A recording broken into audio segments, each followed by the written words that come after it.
I'm going to read to you a prepared statement. Protecting Australia's economy, national security and sovereignty is my government's top priority, keeping Australians safe. I'm here today to advise you that based on advice provided to me by our cyber experts, Australian organisations are currently being targeted by a sophisticated state-based cyber actor. This activity is targeting Australian organisations across a range of sectors, including all levels of government, industry, political organisations, education, health, essential service providers and operators of other critical infrastructure. We know it is a sophisticated state-based cyber actor because of the scale and nature of the targeting and the tradecraft used.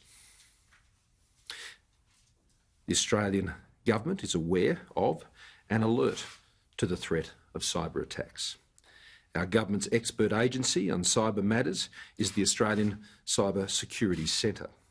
It has already published a range of technical advisory notices in recent times to alert potential targets and has been briefing states and territories on risks and mitigations.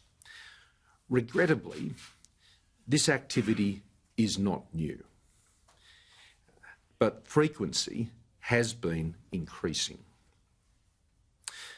The ACSC has also been actively working with targeted organisations to ensure that they have appropriate technical mitigations in place and their defences are appropriately raised. Thanks to the cooperation between the affected entities, the Australian Cyber Security Centre and a range of private cyber security providers, we have been working together to thwart this activity. The purpose of raising this matter here today is to simply raise awareness of these specific risks. They are not new risks, but they are specific risks and the targeted activities, and to advise you how Australians, and particularly these organisations, can take action to protect themselves. The government's 2016 cyber security strategy backed a $230 million investment over 4 years. This has strengthened Australia's cyber security foundations and stimulated private sector investment in cyber security and positioned Australia as a regional cyber security leader. The government will release a new cyber security strategy in the coming months, and that will include significant further investments. We have also invested a further $156 million to build cyber resilience and expand the cyber workforce as one of our election commitments, and we invested additional funding for a whole-of-government cyber uplift program. But in this environment, of course, and increasingly, there is always more to do, and we must continue to work together.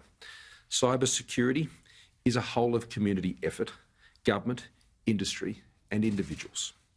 That is why we are raising this matter today, to raise awareness of this important issue and to encourage organisations, particularly those in the health critical infrastructure and essential services, to take expert advice and to implement technical defences to thwart this malicious cyber activity. Australia has some of the best agencies in the world on these issues, and Australians, like I believe, have confidence in those organisations. And they are doing their job and they're doing it effectively. But that is not to diminish or discount the risks that we now face in this modern world. These risks are present. They will continue to be present. It is part of the world in which we live, and it is why these investments are necessary and the protections we put in place are necessary. The way we have to work together is necessary, and we will continue to do everything we can to keep Australians safe. I'll ask the Minister for Defence to make a further statement, and then we have time for a few questions.